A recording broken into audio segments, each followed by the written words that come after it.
저도 오늘 아침에 수업하기 진짜 싫다 이러면서 하는데 수강생의 생각과 일치했나 보네요. 많이 안 오셨네요. 이번 주차가 이제 한 12주차인가 막 그렇던데 얼마 안 남았습니다. 거의 뭐 15주차에는 시험 보니까 수업만 따지면은 12, 13, 14주 이렇게 3주 남았고 그 다음에 기말고사 치면은 종강입니다. 네. 저번에 기말고사 날짜를 얘기를 했었죠? 한번 볼게요. 우리 수업인가 이게? 우리 수업이네요. 6월 12일 월요일. 그러면은 봅시다. 하나, 둘, 셋. 다 다음 주예요. 네. 6월 12일 월요일에 기말고사 칠 거고요. 요날 종강입니다, 여러분들. 뭐 또 수요일에 수업 없나요? 이렇게 안 물어보셔도 돼요. 네. 기말고사 치고 바로 종강입니다. 네. 시작을 해보죠.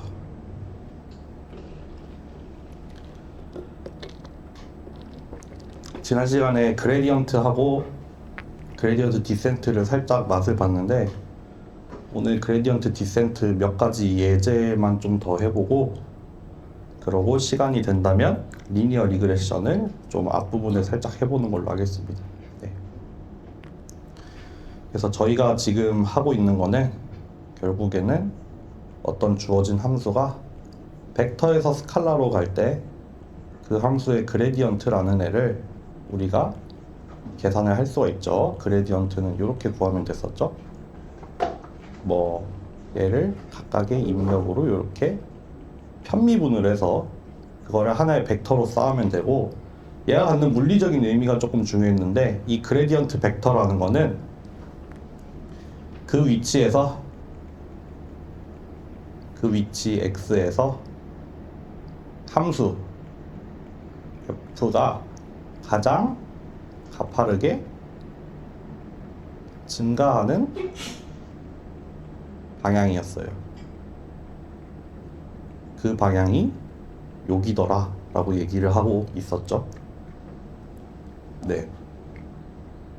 그래서 그거를 얘기를 하고 뭐 손으로는 그릴 수 없는 한계에 부딪혀서 좀 파이썬을 이용을 해가지고 실제로 몇 가지 예를 보여드렸는데 뭐 계속해서 말씀드리지만 우리가 곡면으로 나타낼 수 있는 거는 여기가 한계죠. 곡면으로 나타내거나 컨투어를 나타내거나 그래서 막 벡터 필드를 이용을 해서 그레디언트를 다 막 화살표로 보여주고 이런 거는 여기니까 가능한 일이었죠. 이게 차원이 올라가면 올라갈수록이 아니라 2차원 넘어가면은 이제 더 이상 그렇게 더 이상 이 함수가 면으로 나오지 않죠. 지금 이게 2차원에서 1차원으로 갈 때니까 곡면으로 나왔지 사실 이게 3차원에서 1차원으로 간다 치면은 이제 곡면이 아니라 뭐라고 설명해야 될지 모르겠다. 뭐 어떤 공간으로 나오겠죠. 뭐 이렇게 3차원 공간을 가득 채우고 있어서 걔네를 막 조각을 이렇게 3차원으로 내가지고 각각의 위치에서의 값을 구할 수는 있는데 그거를 시각화할 방법이 딱히 없네요. 뭐 색깔로 나타낼 수 있으려나?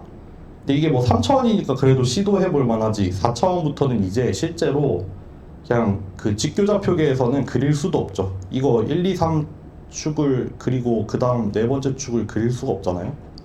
네, 그래서 그림으로 그리는 거는 2차원이 한계다. 그치만 차원을 늘리는 데는 아무 제약이 없다. 네, 그냥 우리가 눈으로 보고 시각적으로 이해하기 편해서 2차원만 하고 있지 다차원도 사실은 할 수 있습니다. 네. 그래서 오늘은 그레디언트 디센트를 마무리를 한번 해봅시다. 네, 그때 어제도 살짝 얘기했지만 사실 그레디언트 디센트 요게 다예요. 이게 답니다. 그레디언트 디센트는 결국 처음에 초기화를 한번 하죠. 초기화를 한번 합니다. 그레디언트 디센트라는 게 저번에 보셔서 아시겠지만 이걸 우리가 보통 이터러티브 하다고 얘기를 하거든요.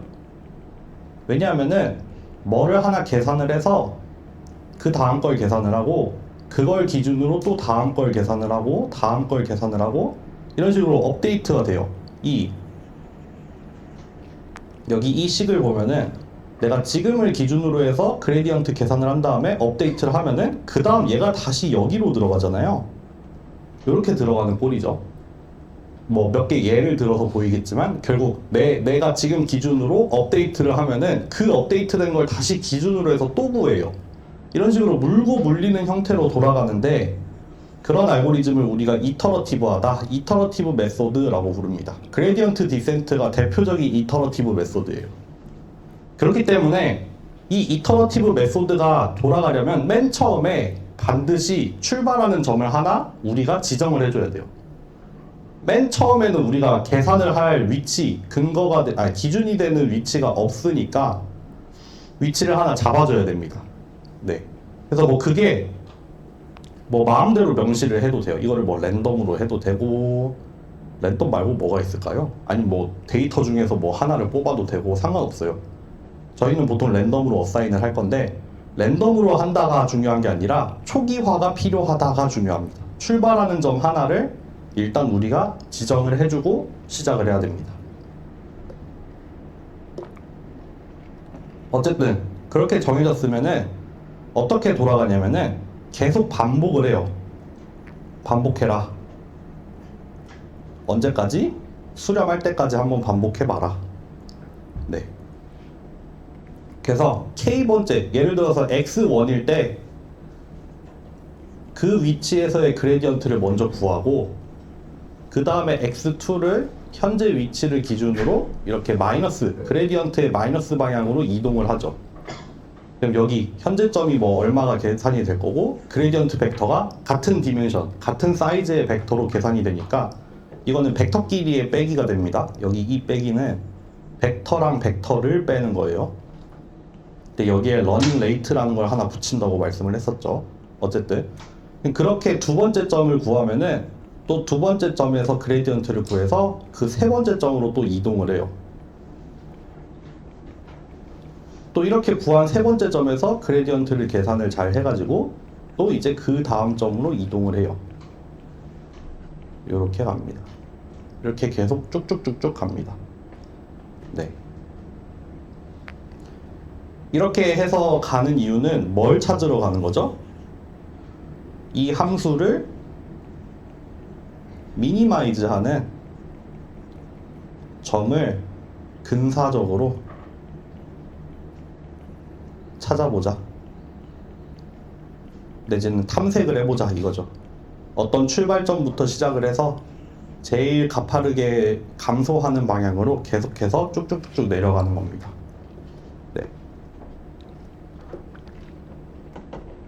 별거 없습니다. 그래서 그레디언트 디센트는 특징이 있습니다. 이렇게 돌아가는 이렇게 돌아가니까 그레디언트라는 걸 이용을 해서 이터러티브하게 돌아가는 방법이다 보니까, 일단 첫 번째, 어떤 함수, 우리가 찾고 싶은 이 대상이 되는 이 함수가 적어도 미분이 돼야 돼요. 미분이 안 되는 함수는 그레디언트 디센트를 못 쓰죠. 애초에 그레디언트라는 걸 계산을 해야 되니까, 이 그레디언트라는 게 결국에는 편미분으로 돼 있잖아요. 그래서 미분이 안 되는 함수 내지는 미분이 되지 않는 지점에서는 그레디언트를 구할 수 없으니까, 그럴 때는 그레디언트 디센트를 못 씁니다. 예를 들면은 이런 함수에 그레디언트 디센트 쓸 수 있겠어요? 여기에 경사라는 개념이 애초에 지금 이상하죠. 네. 그래서 디퍼런셜을 해야 됩니다. 미분이 가능해야 됩니다. 일단 미분 가능한 건 진짜 기본 조건이죠. 그레디언트를 써야 되는데 미분이 안 되면 안 되죠.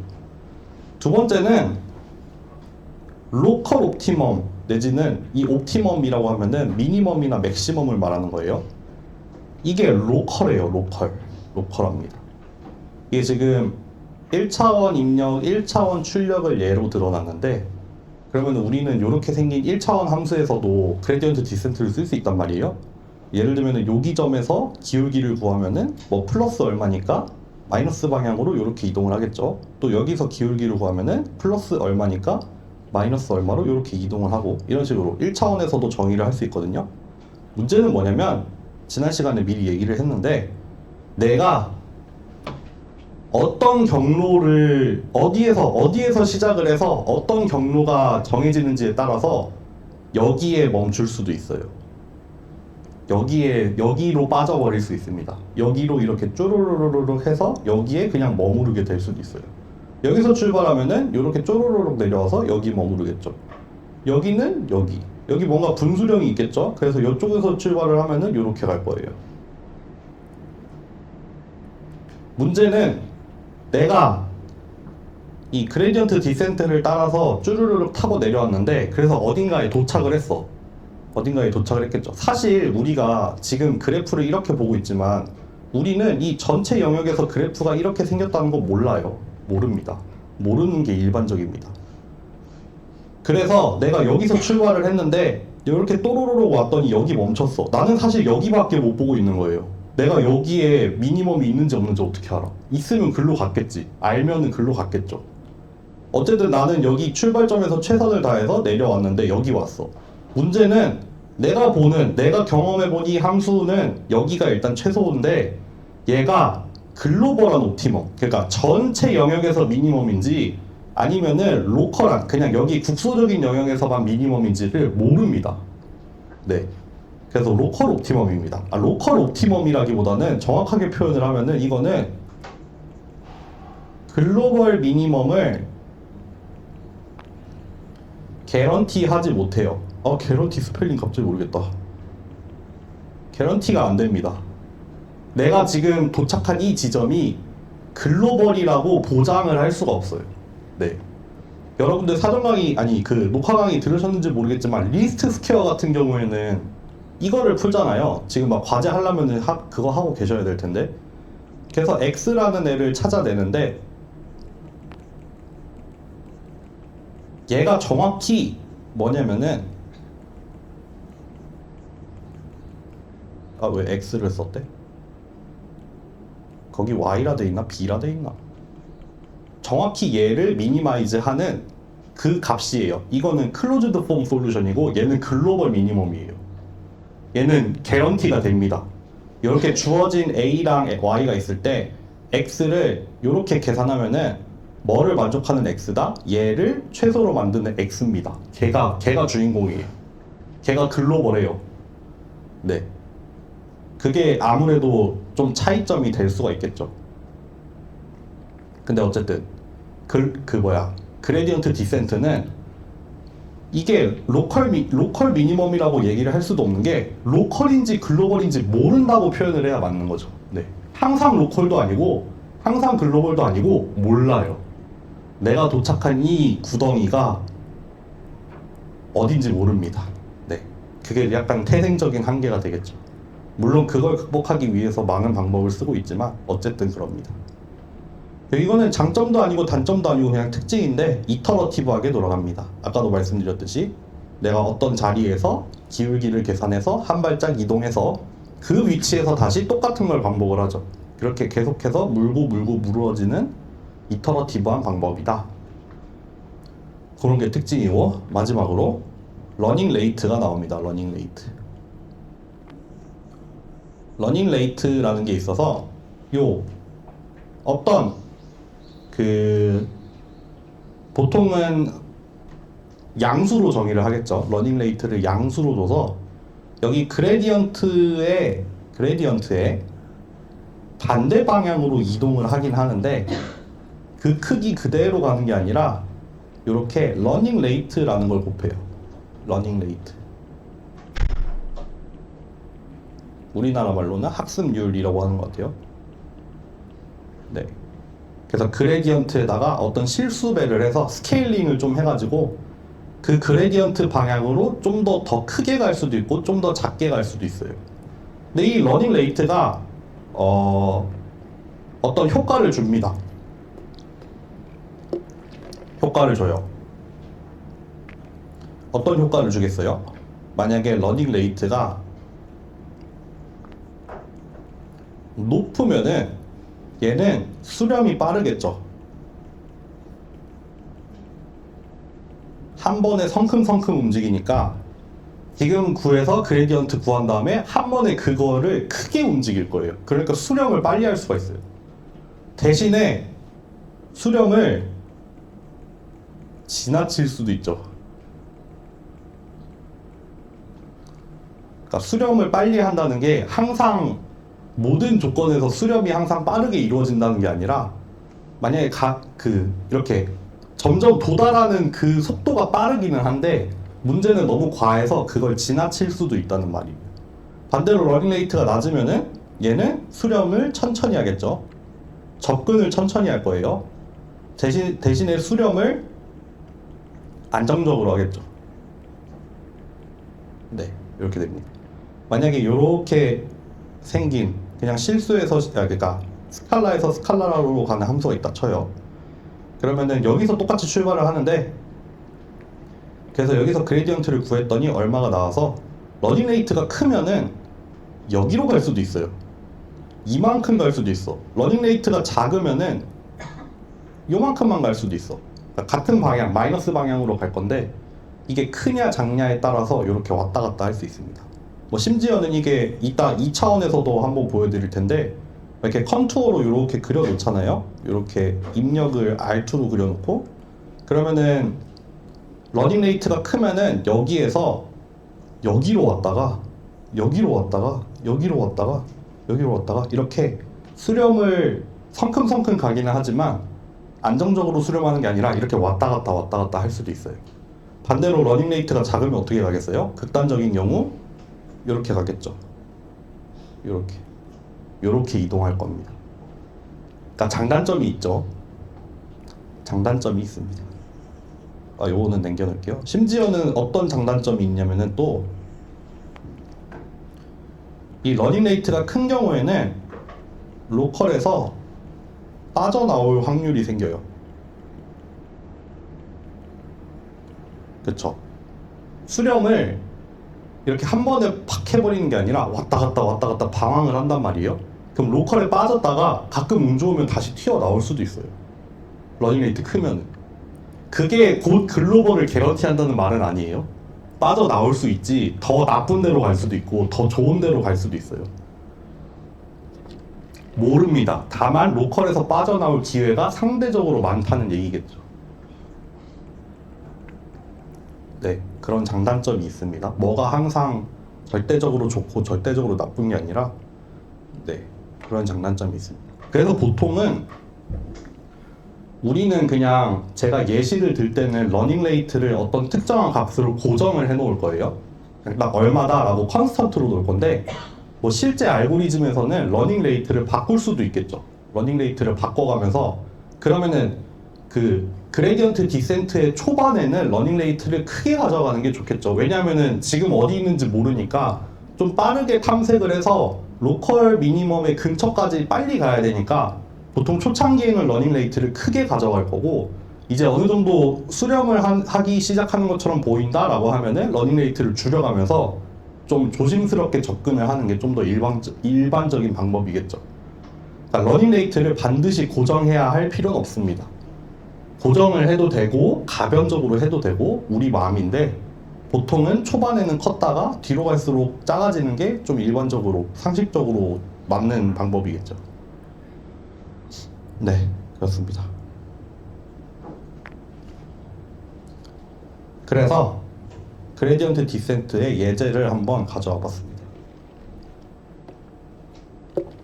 여러분 실제로 제 기억에 시험 문제를 이렇게 냈었어요. 함수를 하나 줘. 이제 그 새끼 문제 1번 그레디언트를 구하세요 라고 하면 여기가 비어 있겠죠. 그거를 채워 넣는 게 첫 번째 문제일 거고, 2번 지금 현재 위치가 1,1이고 러닝 레이트가 뭐 0.1일 때 그 다음 위치를 구해보세요, 이런 거 나올 거예요. 한번 해볼까요? 그냥 지금 했던 걸로 합시다. 지금 현재 위치가 1,1이야. 러닝 레이트가 벡터가 아니죠. 0.1로 딱 주어졌어. 그러면은 x2 구할 수 있을까요? 그레디언트 디센트 딱 한 번 써서 x2를 구하면 얼마일까요?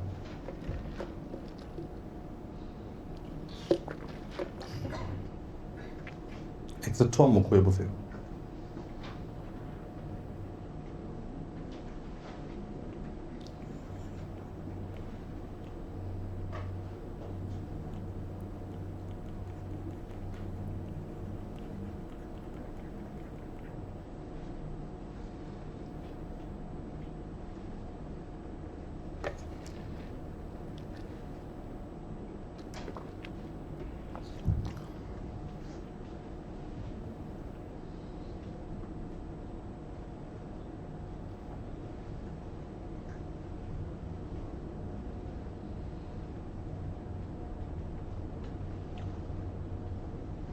하셨나요?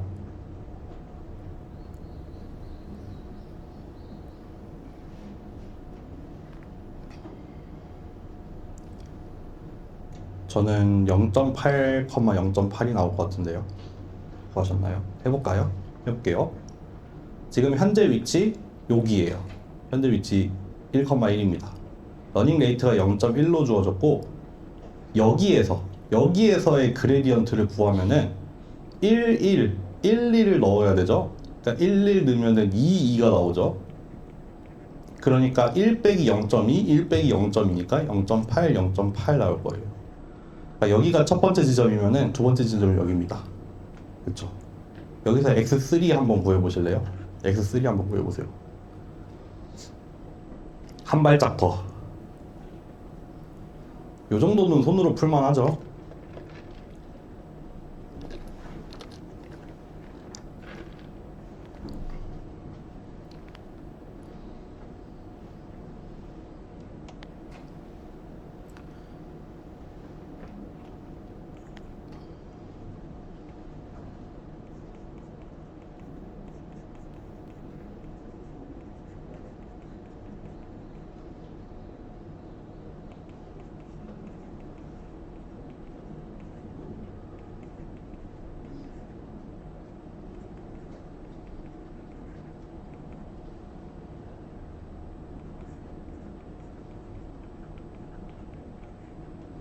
하셨나요? 0.64 나오나요? 저는 0.64가 나올 것 같아요.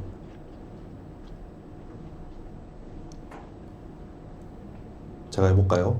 제가 해보겠습니다. x2를 구했죠, 앞에서. 0.8, 0.8이라고. 그럼 이제 여기를 기준으로 해서 먼저 그레디언트를 구해야 돼요. 그럼 여기에 0.8, 여기에 0.8 넣으니까 1.6, 1.6일 거고, 거기에다가 러닝 레이트를 이렇게 곱해서 뺄 거예요. 그러니까 0.8, 0.8에다가 요거를 빼면 됩니다. 그럼 0.16, 0.16을 빼서 0.64, 0.64가 나옵니다. 요거를 계속 이터러티브하게 반복을 하면은 이제 우리가 줄이고 싶었던 이 함수의 최소의 뭐 로컬인지 글로벌인지 알 수는 없지만 어딘가로 계속 떨어져 갈 겁니다. 네. 실제로 이렇게 저번에 봤던 거죠? 저번에 봤던 겁니다. 사실 이 함수는 아까 그레디언트가 어떻게 나왔냐면은 요렇게 나왔어요. 그러니까 주어진 입력의 그냥 2배예요. 예를 들면은 내가 위치가 여기야. 그럼 그레디언트는 요거랑 같은 방향으로 이렇게 쭉 이어진단 말이에요.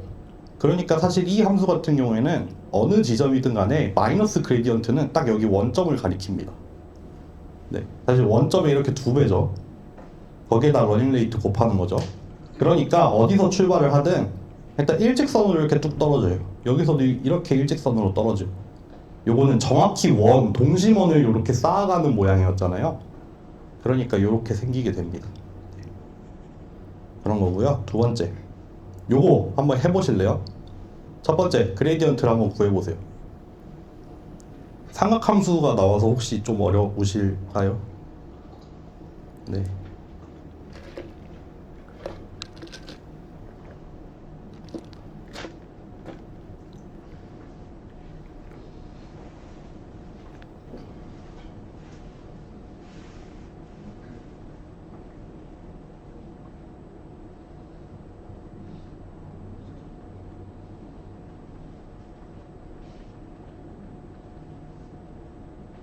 제가 시험 문제는 웬만하면 다항식으로 내겠습니다.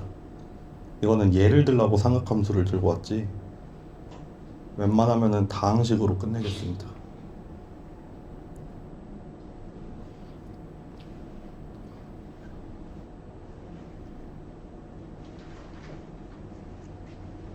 그레디언트 구해볼까요? 그레디언트를 구하라 라고 하면은 여기 주어진 애를 x1으로 미분을 하면은, 얘가 x1으로 미분하면은 마이너스 3 사인 3x1이 되죠. 합성함수 미분이네요. 그리고 얘는 미분 안 되고, 얘 미분하고 얘 미분 안 될 거예요. 마찬가지로 2 코사인 2x2 2x2 이렇게 나오겠네요. 네. 요거는 삼각함수가 들어있어서 실제로 계산하기는 좀 그렇겠지만 어디서 해볼까? 좀 계산하기 좀 그렇네요.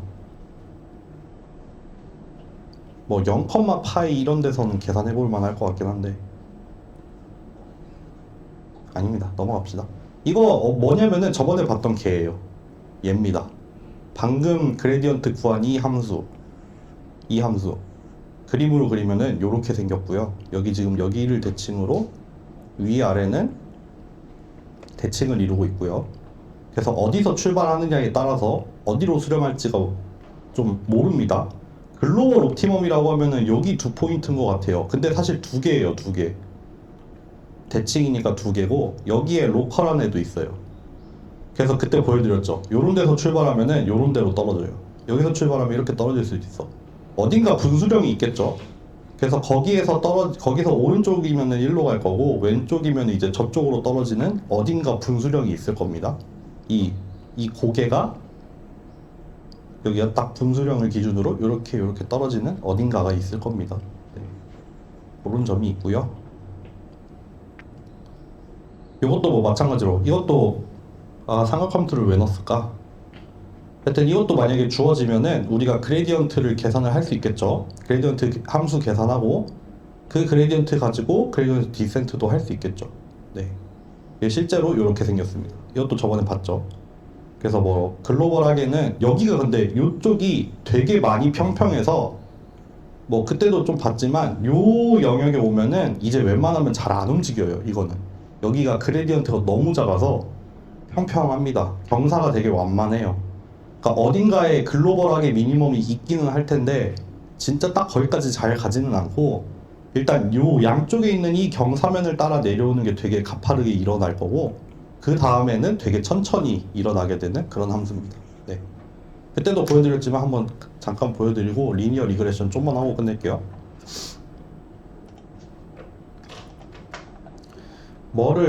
요거는 봤고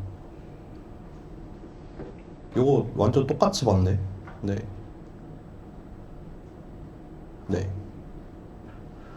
요거 한번 볼까요? 여기 지금 여기서 시작해서 러닝 레이트를 얼마를 줬냐면은 10분의 2를 줬어요. 10분의 2. 여기 그레디언트가 엄청 컸나봐요. 10분의 2배를 했는데도 다음 지점이 여기가 됐어. 그러니까 여기 경사가 되게 가팔라요. 러닝 레이트가 동일함에도 불구하고 이 점에서 다음 지점은 그렇게 많이 안 움직여요. 벡터의 크기가 되게 작다는 얘기죠. 그 다음은 더 작고 이렇게 쫌쫌쫌쫌 움직입니다. 여기 왼쪽 구석에 있는 되게 가파른 데서 출발을 했어요.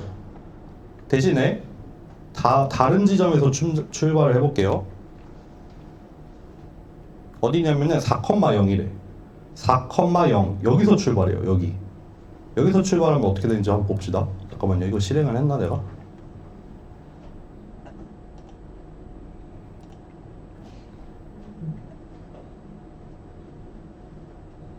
초기화 중 연결됨 돕니다. 돌아라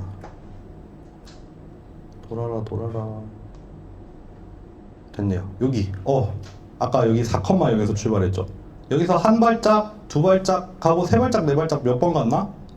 10발짝 갔어요. 10발짝 갔는데 여기 도착하고 거의 못 가고 있죠. 거의 못 가고 있습니다.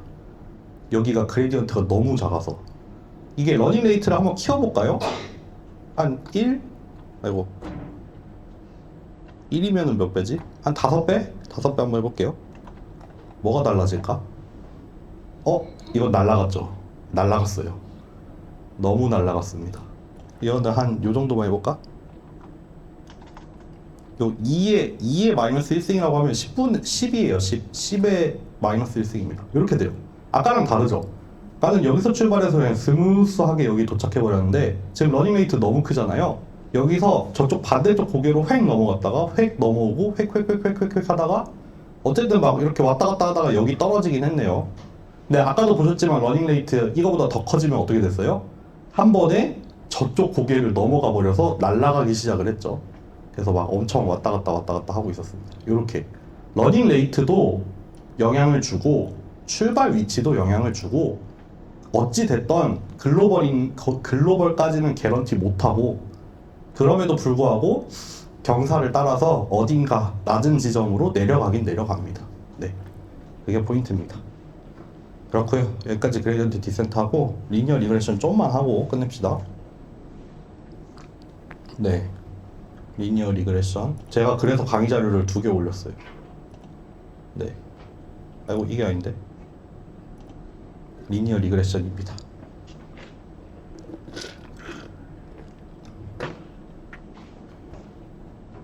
이제 리니어 리그레션을 한번 할 건데요, 여러분들. 여기서는 이걸 하는 이유는 뭐냐면은 우리가 지금 중간고사 전부터 해서 죽어라 한 게 뭐냐면은 선형대수를 죽어라 했고, 그리고 선형대수 끝나고 이제 뭐 한 3-4시간에 걸쳐서 그레디언트랑 그레디언트 디센트를 봤잖아요. 그걸 보고 한번 실전에 들어가 보는 겁니다. 실전이라고는 하지만 이거 보통 머신러닝 제일 처음에 배우는 거예요. 제일 처음에 배우는 거. 그래서 리니어 리그레션 배우고 그 다음 보통 리니어 클래시피케이션으로 넘어가고 그 다음에 이제 리니어 모델 말고 다른 모델을 넘어갈 거예요. 근데 어쨌든 머신러닝을 맛보는 첫 번째 주제라서 우리가 배운 거 한번 실제로 써먹어보자. 실제로 써먹어 보려고 리니어 리그레션을 한 일주일 정도 할 겁니다. 네. 들어가기에 앞서서 세팅을 잘 합시다. 머신러닝 내지는 딥러닝이라고 하면은 여러분들 이제 무슨 일이 일어나냐면은 어떤 모델이 있을 거예요. 모델. 어떤 모델이 주어집니다. 이 모델에는 인풋이 들어오고요. 뭐 X라고 할게요. 그리고 아웃풋이 나갈 거예요. 리그레션이니까 스칼라로 이렇게 Y라고 쓸게요. 입력이 들어와서 출력이 생기는 어떤 모델이에요. 그쵸? 우리가 뭐 머신러닝 해서 리그레션, 회귀를 하든 뭐 클래시피케이션, 분류를 하든 간에 어떤 입력을 던져주고 뭔가 이 모델에서 뭐가 튀어나온지를 보고 싶어 하는 게 기본이죠, 머신러닝에. 뭐 예를 들면은 뭐 사진을 던졌을 때 이 사진이 뭐 개냐 고양이냐 이런 걸 맞추는 어떤 클래시피케이션, 이미지 클래시피케이션이 될 수도 있고, 만약에 리그레션이라고 하면은 뭐 실수, 이렇게 분류의 문제가 아니라 어떤 값을 추정을 하는 문제가 리그레션이 될 거예요. 어찌 됐든 간에 주어진 인풋에 대해서 뭔가를 아웃풋을 내려고 하는 겁니다. 그래서 어떤 모델이 있을 때 뭐를 이렇게 뿅 던져 넣어봐서 이렇게 뿅 튀어나오는 게 있다. 그래서 일단 인풋, 아웃풋이라는 말을 쓸 거예요. 그런데 보통은 우리가 뭘 가지고 있냐면은 학습 데이터를 가지고 있어요. 트레이닝 데이터셋을 가지고 있어요. 트레이닝 데이터셋에서는 안 그런 경우도 있지만 보통은 뭐를 가지고 있냐면은 이 인풋에 대한 정답을 가지고 있어요. 뭐 예를 들어서 그 이미지를 분류하는 문제면은 강아지 사진에 해당되는 뭐 10,000장, 고양이 사진 10,000장, 뭐 말 사진 10,000장, 뭐 이렇게 이런 식으로 어떤 사진은 개야, 어떤 사진은 고양이고, 어떤 사진은 말이고, 어떤 사진은 뭐 소야, 이런 식으로 정답을 가지고 있습니다. 정답. 그거를 우리가 보통 학습 데이터라고 하죠. 그래서 이 학습 데이터를 이용을 해서 우리는 이 모델을 학습을 시키려는 거죠. 얘를 학습을 시킬 거예요. 어떻게 학습을 시킬 거냐면은 잘 봐봐 이렇게 하는 거죠. 이렇게 생긴 이미지들은 개의 이미지고 이렇게 생긴 이미지는 고양이니까 너가 잘 학습해서 그거를 잘 맞출 수 있게 한번 배워봐 라고 하니까 이걸 트레이닝 데이터셋이라고 합니다. 네. 그래서 얘를 부르는 이름이 되게 여러 가지가 있어요. 얘를 부르는 이름이 여러 가지가 있는데 지금 제가 쓴 것처럼 트루스라고 부르기도 하고, 트루스라고 하면은 뭐예요? 여기 주어진 이 인풋에 대한 정답, 우리가 맞춰야 될 정답이라서 트루스라고 부르기도 하고, 레이블이라고 부르기도 해요. 왜 레이블이라고 부르겠어요? 뭐 어떤 강아지 사진에 달려있는 레이블이니까, 이 사진은 강아지야 라고 레이블이 달려있는 거니까 레이블이라고 하기도 해요. 네. 그리고 때로는 얘를 뭐라고 부르냐면은 타겟이라고 부르기도 해요. 타겟이라고 하기도 합니다. 왜 타겟이라고 하냐면은 학습이라는 게 결국에는 어떻게 돌아가냐면은 여기 가지고 있는 인풋을 내가 가지고 있는 모델에다 넣어봐요. 그러면은 아웃풋이 하나 뿅 튀어나오잖아요. 그때 그걸 우리가 보통 프리딕션이라고 불러요. 프리딕션. 우리가 학습 데이터로 가지고 있는 것 중에 인풋 하나를 뽑아서 모델에다 던져봐. 그래서 그 모델 보고 아웃풋을 내봐. 너가 이 인풋 보고 너가 예측하는 게 뭐야? 라고 했을 때 그때 나온 이 아웃풋을 우리가 프리딕션이라고 부릅니다. 네. 그래서 학습을 한다는 거의 목적은 이 모델을 잘 조정을 해서 이 모델을 학습을 잘 해가지고 우리의 프리딕션이 이 트루스랑 최대한 비슷하게 만들면 되는 거예요. 우리가 모델을 잘 조정을 하면은 어떤 인풋이 들어오는지에 따라서 아웃풋이 달라지잖아요. 우리가 조절을 할 수 있는 다이얼이 있어서 그 다이얼을 잘 돌리면은 똑같은 인풋이 들어와도 아웃풋이 달라져요. 우리의 프리딕션이 달라집니다. 그래서 결국에는 이 학습을 한다는 거의 목적은 뭐냐면은 우리의 프리딕션을 트루스가 되도록 만들게 이 모델을 조정을 하는 거예요. 그러니까 얘를 타겟이라 불러요. 얘처럼 만들어야 되잖아요. 그쵸? 그래서 얘를 프리딕션이라고 부릅니다. 보통 프리딕션이라고 할 때 그래서 여기 y에다가 햇을 달죠. 진짜 y는 여기 있고 그 y를 우리가 예측을 해보는 y 햇, 우리가 입력을 던져 넣어봐서 아웃풋이 뭐가 나오는지를 보고 그거를 트루스에 가깝게 만들어낼 거다라는 의미입니다. 네. 좀 이해가 되시나요?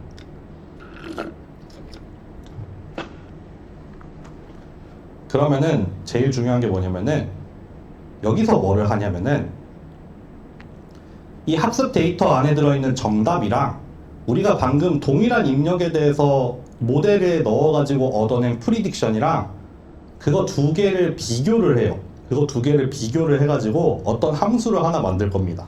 보통 이 함수를 우리가 보통 코스트 내지는 로스, 로스 펑션, 코스트 펑션 이란 말을 해요. 이게 뭐냐면은 얘랑 비슷할수록 작은 값이 나오도록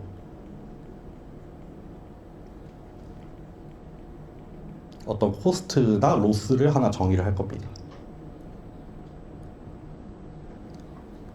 우리가 가지고 있는 정답이랑 내 모델이 예측한 프리딕션이랑 두 개를 비교를 해가지고 그 두 개가 작으면 작을수록 그 두 개가 비슷하면 비슷할수록 작은 값이 나오는 어떤 함수를 만들 거예요. 다른 말로는 에러라고 하기도 해요. 에러라고 해도 되죠. 두 개의 에러가 작아졌으면 좋겠으니까 에러라고 하기도 하고, 비용이라는 얘기를 들어서 비용을 줄이고 싶으니까 코스트라고 하기도 하고, 손실에 대해서 얘기를 하는 거라서 로스 펑션이라고도 하기도 합니다. 네. 근데 이 뭐라고 부르던 간에 우리는 로스 펑션이라고 부를까요? 이 로스 펑션은 뭐에 대한 함수냐면은 이 모델에 달려있는 다이얼이 하나 있을 거예요. 우리가 모델을 조정을 할 수가 있다 했어요. 모델을 이렇게 튜닝을 할 거예요. 모델을 잘 튜닝을 해서 이 똑같은 입력에 대해서 똑같은 출력이 나오도록 튜닝을 할 텐데, 그러면은 이 튜닝을 하고 있는 얘의 영향을 받는 게 뭐냐면은 얘를 바꾸는 순간 동일한 입력이어도 얘가 달라지잖아요. 그럼 얘가 달라지는 순간 로스도 영향을 받죠. 그러니까 이 로스는 이 우리의 튜닝을 하는 얘에 대한 함수입니다. 다 예를 들어서 설명드릴게요. 일단 큰 그림만 그릴게요.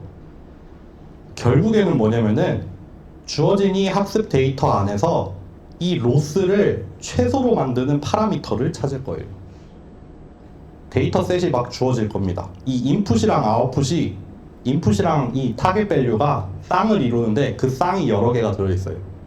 그 여러 개의 데이터 중에서 로스를 잘 계산을 해서 그 로스를 최소로 만드는 어떤 파라미터를 찾을 거예요. 그 문제를 잘 정의를 할 겁니다. 그 문제를 정의를 하는 데 있어서 수학을 좀 쓰겠죠. 우리가 배웠던 수학을 좀 쓸 거고, 결국에는 이 로스 함수를 최소로 만드는 문제를 우리가 배웠던 두 가지 방법으로 풀 수 있어요. 첫 번째는 리스트 스퀘어로 풀 수 있고, 두 번째로는 그레디언트 디센트로 풀 수 있어요. 그러면은 결국에는 뭐예요? 주어진 학습 데이터에 대해서 아주 적절한 파라미터 하나를 찾을 겁니다. 로스를 최소로 만드는 파라미터. 그런 흐름으로 갑니다, 사실은. 비록 이 큰 그림 안에 다 들어오진 않아요. 뭐 때로는 레이블이 안 달려있는 데이터에 대해서 하기도 하고, 그래서 아웃풋이 따로 나오지 않는 모델도 쓰기도 써요. 뭐 언스퍼바이즈드 러닝이라고 하죠. 지금 이거 같은 경우에는 그냥 슈퍼바이즈드 러닝의 예를 든 거고, 뭐 이렇게 안 되는 모델도 많은데, 여러분들이 배우는 대부분의 머신러닝이나 딥러닝 모델은 여기에 들어올 겁니다. 여기에 들어가는 모델이 뉴럴 네트워크가 되면은 이 파라미터를 찾는 과정을 우리가 백프로파게이션이라고 부르는데, 다만 그 백프로파게이션도 사실은 그레디언트 디센트고요. 근데 그게 뉴럴 네트워크라서 복잡하다 보니까 그레디언트 디센트가 잘 정리를 했더니 역전파라는 모양으로 유도가 됐을 뿐이지 사실은 그레디언트 디센트입니다. 네. 그게 아니라 이게 만약에 서포트 벡터 머신이라는 모델이 된다면은 그때는 리스트 스퀘어나 그레디언트 디센트로 푸는 게 아니라 뭐 컨벡스 옵티미제이션이라는 또 다른 방법의 최적화를 푸는데, 결국에는 그것도 이 그림 안에 들어가요.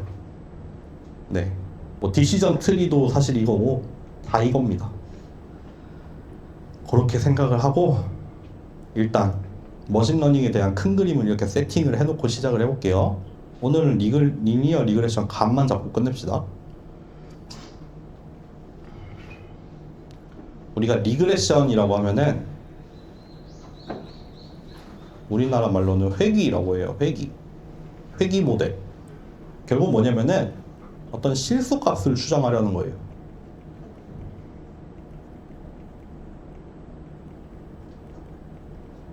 어떤 실수를 추정을 하려고 할 때 우리가 리그레션이라고 부릅니다. 뭐 이미지를 보고 강아지, 개가 강아지죠. 뭐 고양이, 강아지 이런 거 분류하기는 리그레션이 아니라 우리가 클래시피케이션이라고 부르죠. 클래시파이를 하죠. 우리말로는 보통 분류라고 표현을 하는 것 같아요. 이때는 디스크리트한 값이에요. 그래서 이게 개냐 고양이냐, 왜 그거밖에 떠오르지가 않지? 클래시피케이션, 보통 클래시피케이션이 많은데.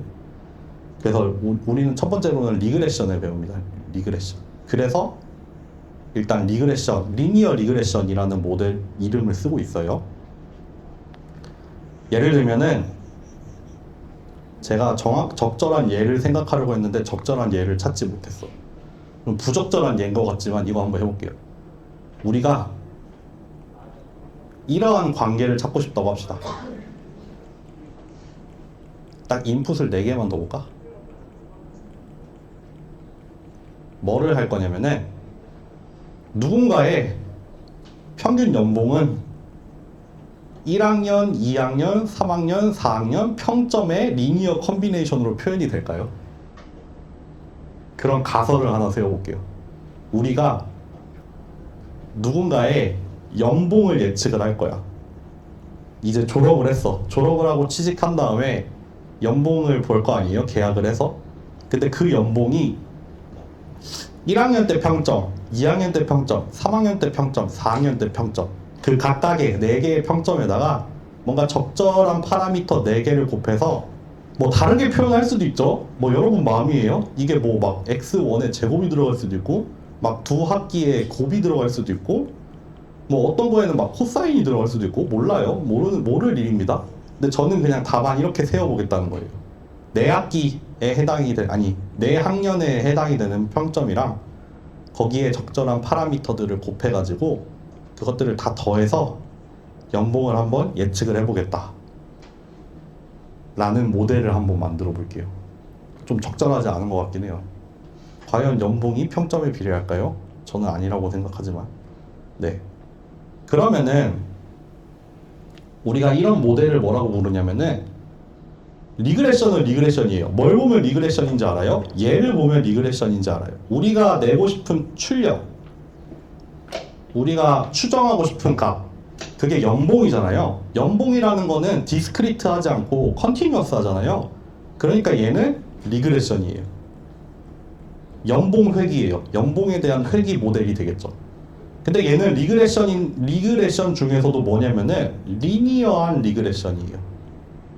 얘를 리니어 리그레션이라고 부릅니다. 왜냐면은 우리가 이 아웃풋을 예측하는데 사용하고 있는 모델이 리니어해요. 그래서 리니어 리그레션이라고 부릅니다. 심지어는 이렇게도 표현할 수 있잖아요. 만약에 이거를 다 벡터 하나로 모으면은 파라미터 벡터 세타 1, 세타 2, 세타 3, 세타 4랑 입력 x1, x2, x3, x4 이렇게 요거 두 벡터의 이너 프로덕트로 정의가 되잖아요. 더 간단하게 쓰면은 파라미터 벡터에다가 인풋 벡터를 곱해서 표현을 할 수 있습니다.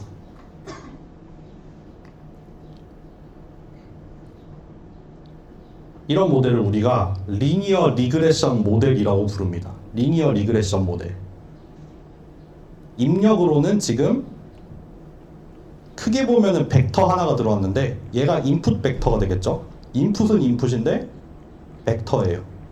왜냐하면 주어진 모델, 연봉을 예측하고 싶은 모델에다가 넣는 입력이 뭐냐면은 내 학년 동안의 평점을 넣을 거잖아요. 그게 인풋으로 들어가잖아. 그러니까 이 모델에 들어가는 인풋 벡터는 아마도 4차원짜리 벡터 하나가 되겠죠. 그래서 벡터로 표현하면 이렇게 x로 딸랑했지만 스칼라로 표현을 하면은 이렇게 4개의 스칼라가 들어가 있는 인풋 벡터가 될 겁니다.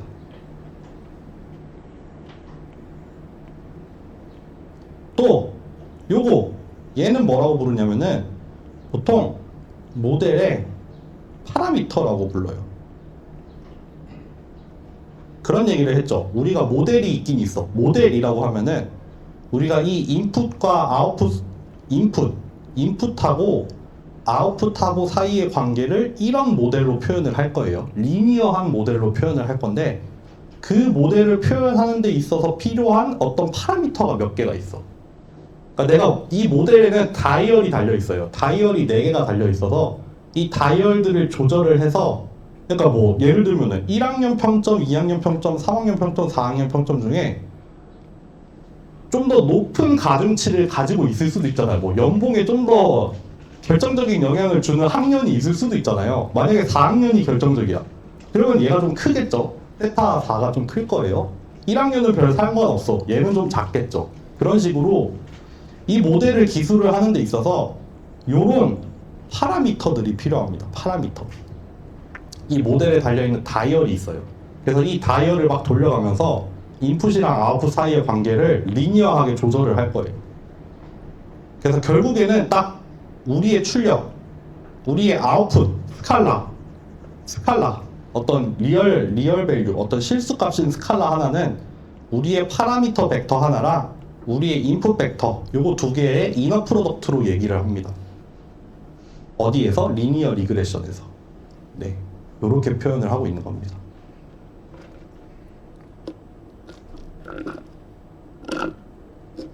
그래서 우리가 이걸 리니어 리그레션 모델이라고 하고 결국에는 뭐겠어요? 뭐 학습 데이터라고 주어지는 게 뭐가 있을 수 있냐면은 뭐 2022학년도 졸업생이 뭐 한 몇천 명이 있다 쳐. 뭐 3천 명 있다 쳐. 동국대학교 2022학년 졸업생 3천 명. 그 사람들이 가지고 있는 매 학년 평점이 쭈루루룩 들어있을 거고 그 사람들이 취직을 모두 했다는 가정하에 연봉이 쭈루루룩 들어있겠죠? 그게 우리의 학습 데이터가 될 거예요. 그러면은 평점이 요거일 때 연봉이 얼마, 또 다른 사람은 요거일 때 얼마, 그런 식으로 막 데이터가 엄청 쌓여있겠죠? 그거를 가지고 학습을 돌려요. 그거를 통해서 우리는 파라미터 세타 1부터 세타 4를 찾을 거예요. 그러면은 그렇게 얻어진 파라미터 세타는 적어도 주어진 데이터 2022년 졸업생 데이터에 한해서 그 인풋, 학점이랑 연봉, 아웃풋 사이의 관계를 최대한 잘 모사하고 있는 파라미터 4개가 얻어질 거예요. 네. 그게 결국에는 학습을 돌리는 이유고 데이터를 통해서 그 모델의 파라미터를 얻는다는 게 결국에는 그 우리가 주어진 데이터를 최대한 잘 설명을 하는 어떤 관계를 기술을 하는 파라미터를 찾는 게 된다. 이런 게 되겠죠. 네. 어디서 끝을 맺을까? 22분인데. 여기까지는 다 했고 로스는 아직 가면 안 될 것 같고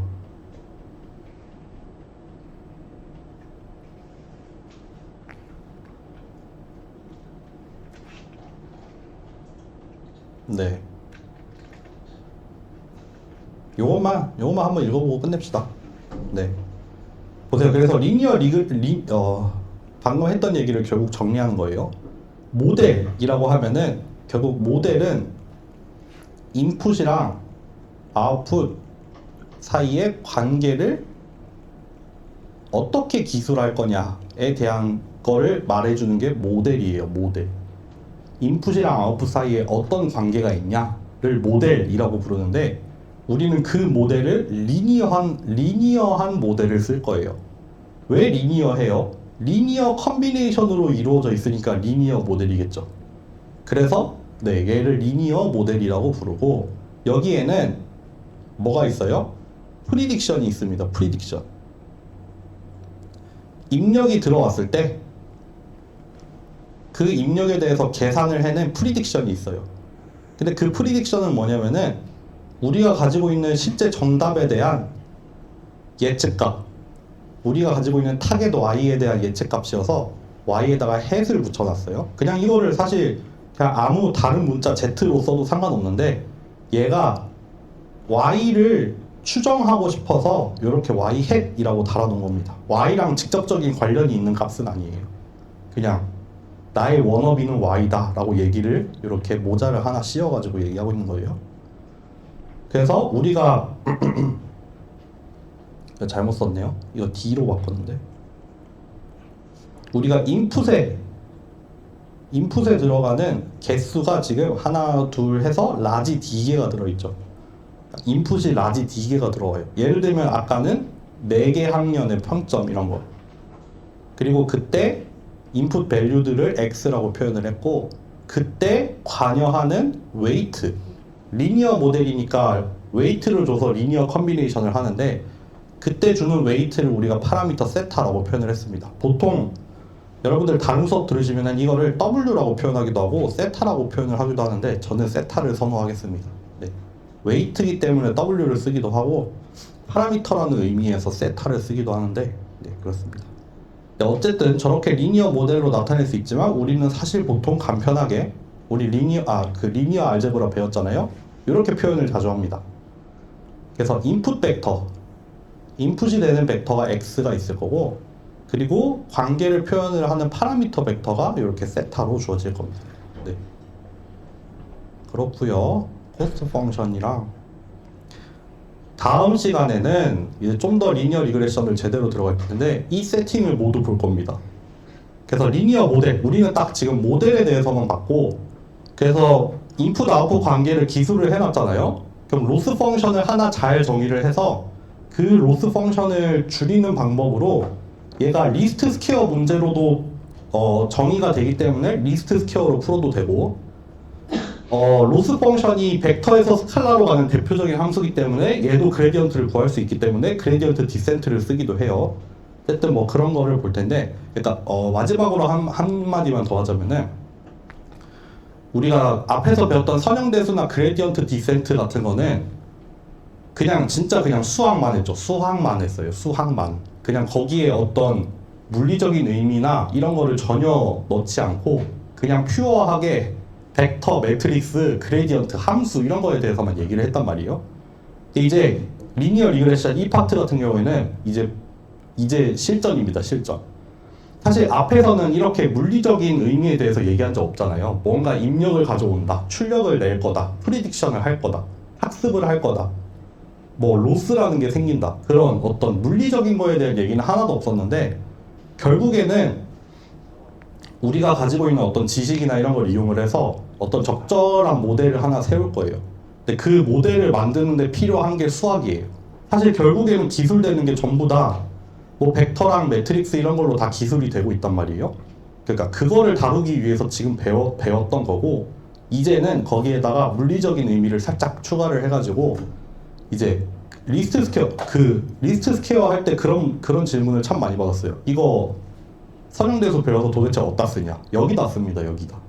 이 학습 데이터를 가지고 그거를 잘 만들어주는 파라미터를 찾을 때 쓰는 게 리스트 스퀘어고요. 그레디언트 디센트 배워서 어디다 쓰냐? 이 데이터를 가지고 얘를 잘 설명하는 파라미터 세타를 찾는 방법이 그레디언트 디센트가 됩니다.